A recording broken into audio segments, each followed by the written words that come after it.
Well, we're both in parts unknown today, but there's been so much action. We got to pod this stuff, man. You are Locked On Bama, your daily podcast on the Alabama Crimson Tide, part of the Locked On Podcast Network, your team every day.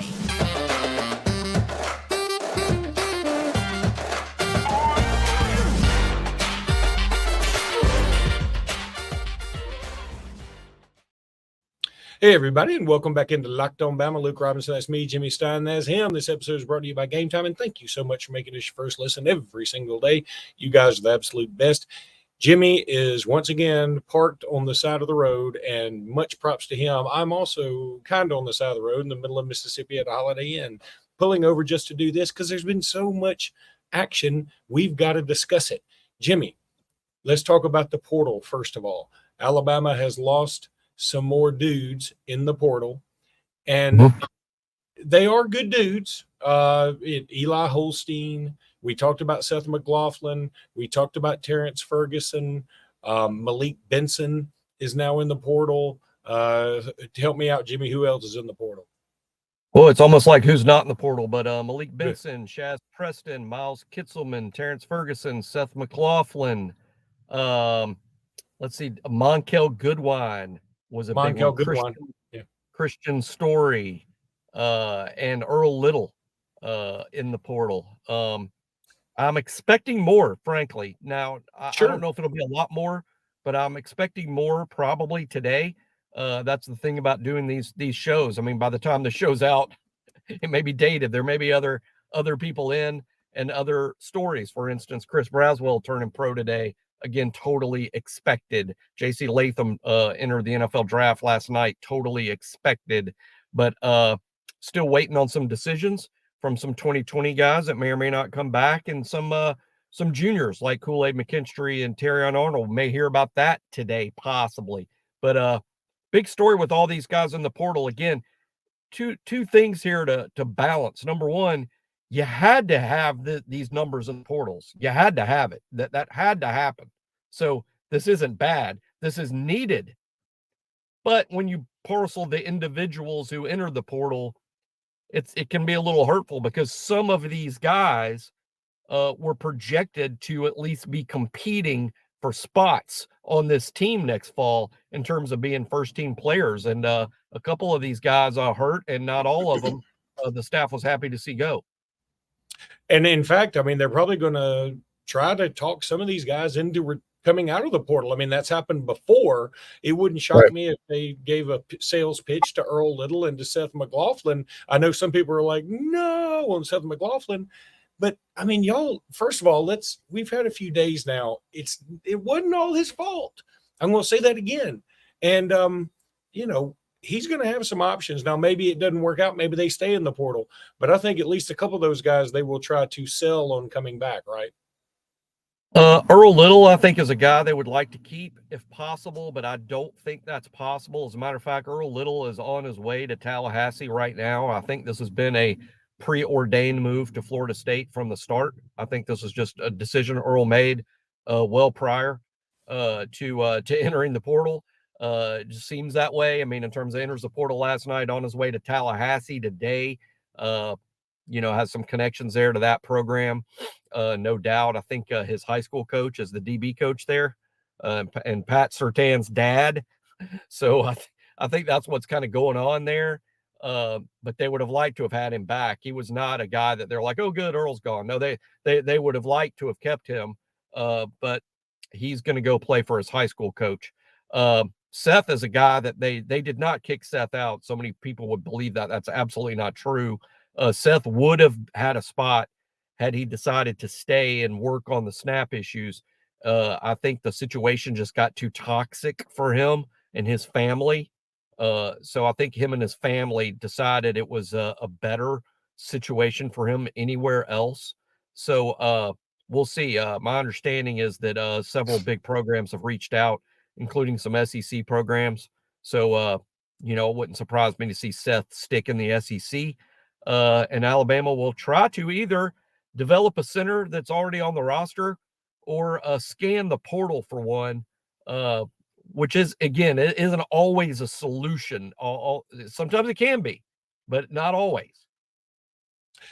And along those same lines, Christian Story, I'm not super surprised to see him in the portal. In fact, I think it's probably the best for all parties. I love Christian Story. Everybody who watches this podcast knows I've said great things about Christian Story. I just think he's a good player. It just isn't working out. Maybe he needs a new start somewhere else. Maybe he needs to play a different position. I don't know. It just feels like he just wasn't getting it, whatever it was. I think the athleticism is clearly there. I also think he's a great human being, so I wish him the best.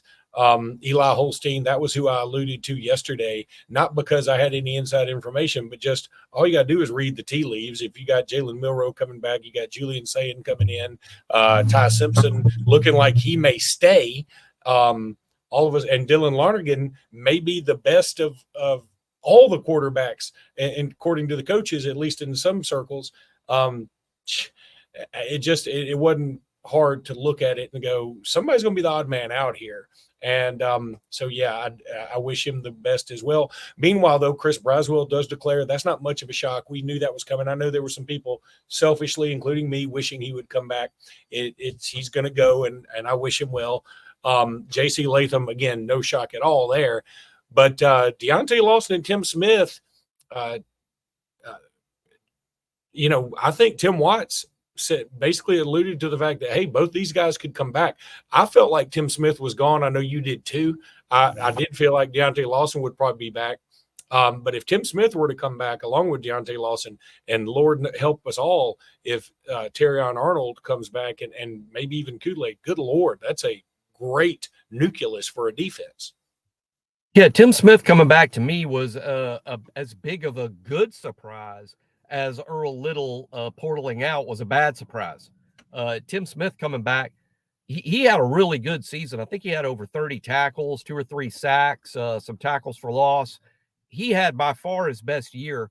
Plus, you can see if you go back to the beginning of Tim Smith's time at Alabama, each year he's made a step forward. It hasn't been leaps and bounds, but each year he's been a little better. This year, I thought he made his biggest step. He was a lot better. I thought he showed this year he was ready or near ready to play NFL football. I don't think he would have been a day 2 pick, but I think he might have been a day 3 pick as is based on the year he just had. But now is an opportunity by coming back.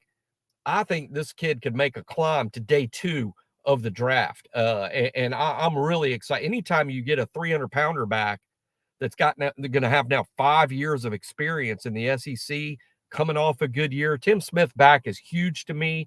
I think he and Tim Keenan, Jaheim Otis, and Damon Payne, and James Smith, and LT Overton, that's as good of a sixum as you're going to find in this league.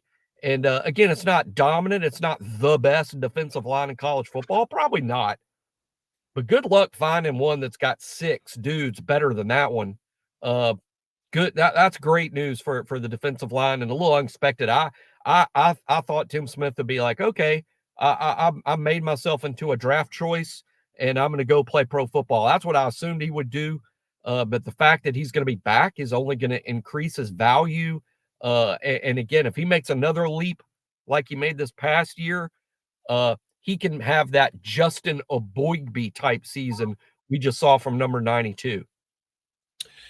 Jimmy, we're going to talk now about some of the performances in that Under Armour All-American game yesterday. Ryan Williams showing out again, but also a dude maybe a lot of people didn't think would show out. He showed out. Right now, I want to tell everybody about Gametime, though. Look, if you've ever had a problem with obtaining tickets, you want to try Gametime because it can be so frustrating to try and find the tickets you want. Well, with Gametime, you don't have to worry about it because you just don't have to worry about any tickets you want to anything, whether it's sports, music, comedy, theater, events. Gametime, they have killer last-minute deals, all-in prices, views from your seat, and the best price guarantee. Gametime takes the guesswork out of buying tickets. You got flash deals and zone deals and last minute tickets, all that stuff. Easy to find and buy tickets for every kind of event. You can see the view from your seat before you buy, so you know exactly what to expect when you arrive. All-in prices show your total up front, so you know what you're getting, and you know you're getting a great deal before you even check out. Buy tickets within seconds with the Gametime app. I love the Gametime app. I've used it, at least 5 times. For 5 different events. My son got a World Series ticket through it. I got a Miami Dolphins game ticket to it to go see Bryce Young play with the Carolina Panthers. I also got Alabama, Tennessee tickets. I got some other tickets as well, some basketball tickets to the Alabama Liberty game. And it was just a great price. You want to use code Locked On for $20 off your first purchase at gametime.com. Use code Locked On. That's Locked On for $20 off using the Gametime app.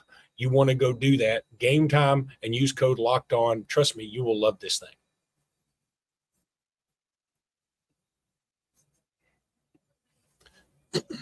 Okay, so Jimmy, yesterday the All-American game was played, the Under Armour All-American game. Ryan Williams scores the first touchdown of the day.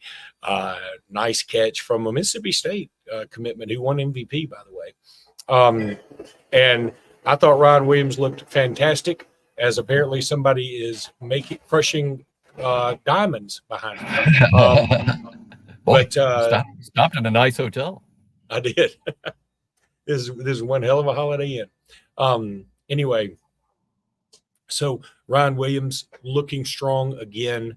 I thought that Caden Jones, he returns a pick 6. And he was in a perfect position, showed a lot of speed, showed a lot of wherewithal to make that interception. Very excited about him. I'll tell you somebody that stood out to me a little bit too, from the state of Alabama, but headed to Mississippi State, and that's Mario Craver. I thought he looked really, really good. This is a guy that if Alabama had signed him, I would have been totally down with it. Yep. Craver is a good athlete, a good playmaker, and I think, some years I think Alabama would have taken him. People have to realize the level at which Nick Saban recruits, the level of player. For instance, the bottom wide receiver in this group, the guy that's like, okay, of the 4 receivers that are going to end up in this group, which one was sort of questionable? Rico Scott. He was named the Pennsylvania Gatorade Player of the Year yesterday and is at the bottom of the pecking order of who Alabama took at wide receiver. So that's not to say that wide receivers that Alabama passed on aren't really good players, and Mario Craver, a good example of that. I love his Mississippi State choice too, because anytime you come in with a new coach that's rebuilding a new offense and instituting a new offense, you put yourself in a good opportunity. And I think Craver has a great opportunity at State, who's going to start throwing the ball again. So they need a bunch of receivers because they're going to spread the field. He's just such a good fit with what they're doing. I like that. And Van Buren was very impressive yesterday, the Mississippi State quarterback signee. You mentioned Caden Jones. He's just one of these guys in the class we don't talk about because it's so easy to get overshadowed by the other big names. But what stands out to me about Caden is when you're projecting which position of the 4 linebacking spots he might play. Is he going to play Sam? Is he going to play Jack? Is he going to play Mike? Is he going to play Will? The thing that's exciting about him is he could really play any of those spots. I don't know about Jack, but Sam, Mike, and Will, he could easily play any of those 3 spots. And that's what makes him a good prospect. It means he's versatile. It means that anything you ask a linebacker to do, he's capable of doing. And he showed that by making a play, in pass coverage. And, it's a different time in football, Luke. It's not like when me and you grew up back in the 1800s. It's a different time now. When we grew up, linebackers were Nick Butkus and Mike Singletary and these inside run thumpers that just, hit collided helmets with fullbacks in the A gap. Now linebackers in 2024, Luke, 50% of the time they're playing defensive back. That's what they're doing 50% of the time. I talked to I talked to an SEC coach who had only coached safeties, and he was going to coach linebackers. And I said, your background coaching safeties, it seems like it would perfectly set you up to coach linebackers in 2024, because how many times are you asking your linebackers to do safety stuff? And he's like, half the time. So it's just a good example of how that position has changed, and what you're looking for in a linebacker has changed over the years. Caden Jones, a good example of a 2024 linebacker prospect, because he does have some level of a safety skill set. And of course, Jalen Mbakwe was in this game. Didn't really stand out necessarily in the game itself, but he did win the fastest man competition. He did draw rave reviews from all the practice reports. And frankly, I mean, the quarterback seemed so, dare I say, bad for Team Fire that I don't think the defensive backs had a lot to show off. You know, they just didn't look good. So, yeah, it was sort of an odd game. It was a blowout at halftime, and that sort of made it kind of unwatchable. But the Army All-American game, I think they still call it that. I'm not even sure. Whatever it is on NBC this Saturday. So that one will be a fun one to watch. And Zay Mincy and Daniel Hill should give Alabama some good news on Saturday. We'll probably talk about that Saturday after that and after the Alabama-Vanderbilt game. By the way, yeah, Alabama basketball gets underway in SEC play this Saturday. It's going to be a big day. So Alabama's going to have a great shot to start off, I think, with a nice record. But you got to go to Vanderbilt, a place that hadn't been kind to Alabama historically. But you got to go there and get that big win, then come home and play a moderately dangerous South Carolina team. But regardless, Jimmy, now we're going to talk about something interesting, something I heard on a national radio show while I've been on the road all day. And that was, they were talking about all the transfers for Alabama and talking about how it's a new time, et cetera. And they brought up the fact, will it be easier or will it be more difficult for Nick Saban to win a championship in this 12-team format? And I think you could make the case both ways. And you and I are about to do just that. But I got to tell you about FanDuel. The deals are just so hot at FanDuel right now. You've got to go check them out. FanDuel.com/lockedon. FanDuel.com/lockedon. It is so much fun. You can do player props.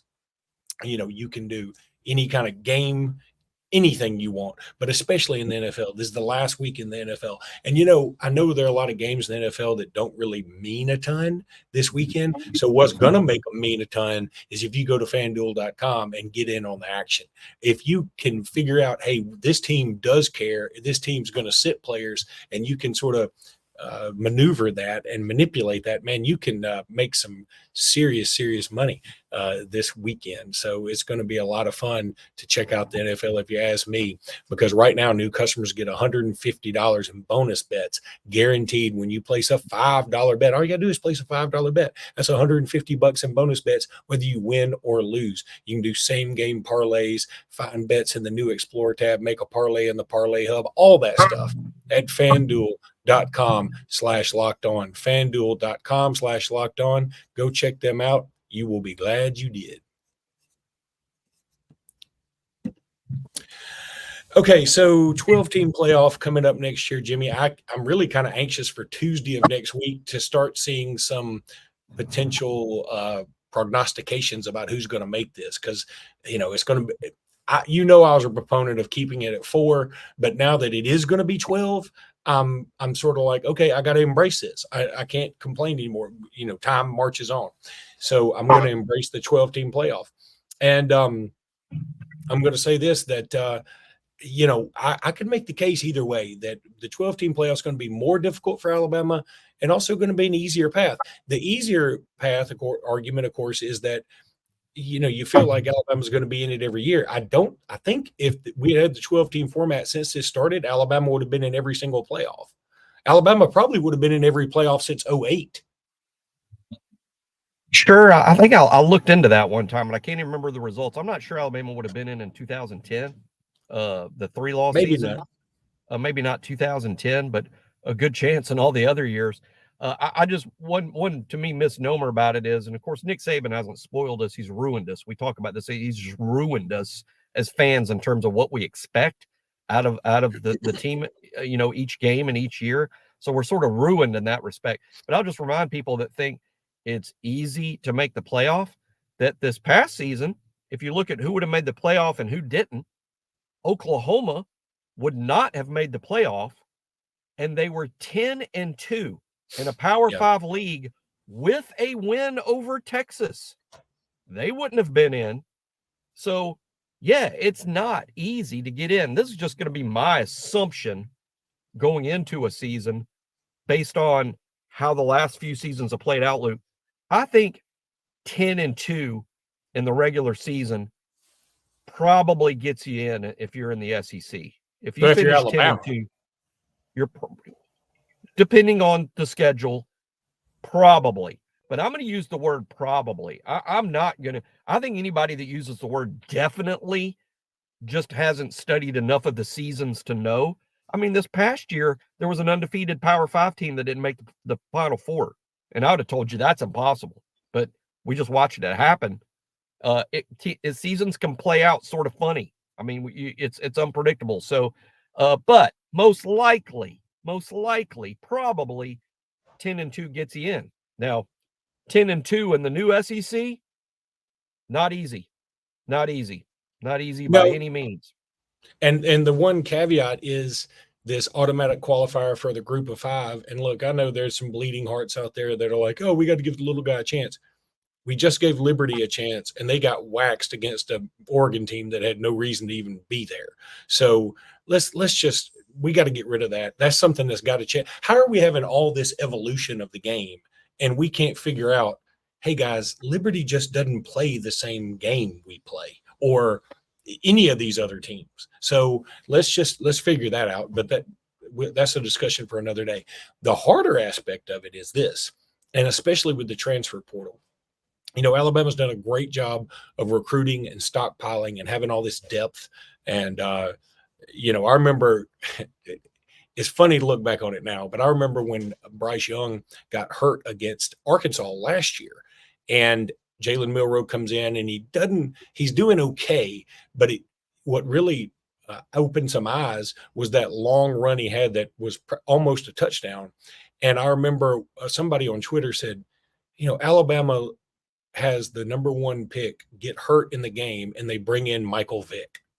And and I was thinking, you know, it's so weird that Alabama's just got so much stockpiled talent. They just have, you know, talent on top of talent. Well, with the transfer portal now, it's going to be harder and harder to stockpile that talent because, you know, people are going to say, you know, look at Terrence Ferguson. This is a guy that was in line to start. I mean, it wasn't guaranteed, but he was in line, and he's like, I'm going to go. So Earl Little, same way. I mean, these guys have an opportunity, and no people aren't going to stick around. In a way, the rich will get richer because they will cherry pick from teams that have, you know, 1 or 2 great players. But in another way, you won't be able to stockpile your talent. And now with more games and the fact that, you know, look, if you're Alabama, and if it had been the 12-team playoff this year, I would probably I'd be willing to bet that Alabama would have been the 5 and Florida State the 4. Because you could make the case that, okay, they both get in, that's fine. And I would be okay with it because Alabama would have gotten a home game against Liberty and would have beaten the crap out of them, right?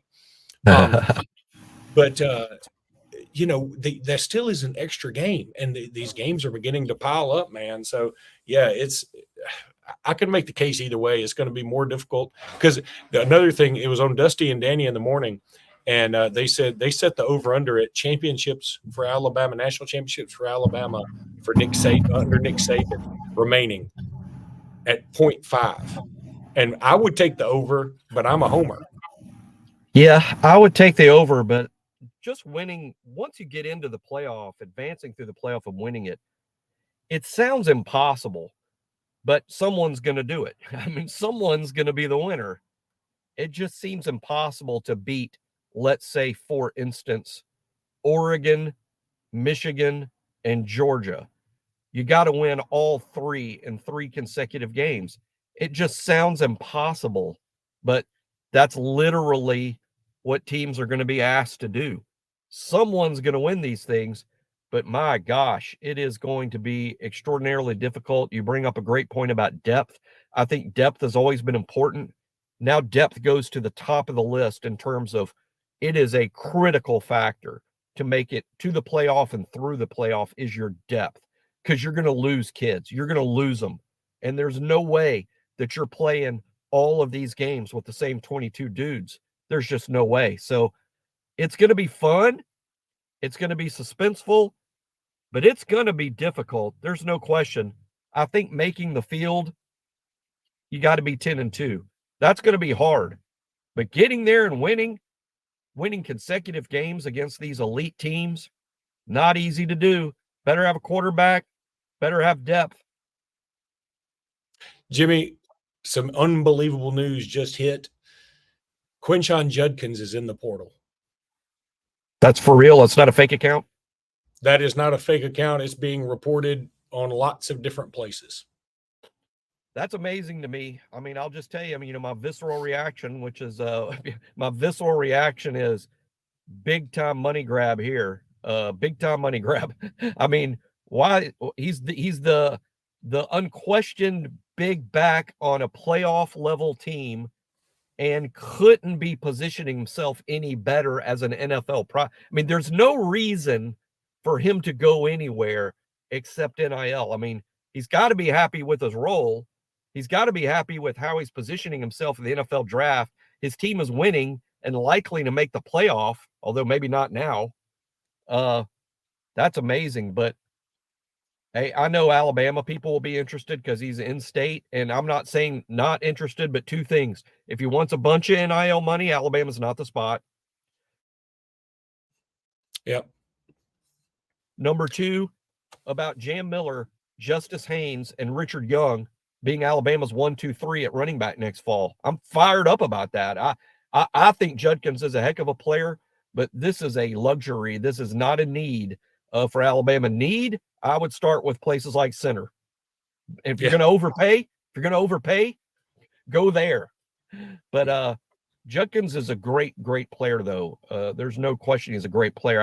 I'm more impressed with him all the time. I thought in the bowl game he was fantastic. That's going to do it for today's podcast. We'll be back probably we'll have a home game tomorrow, I hope, Jimmy. I hope we'll both be somewhere settled. So we'll deal with that tomorrow. But until then, roll tide, everybody. Roll tide.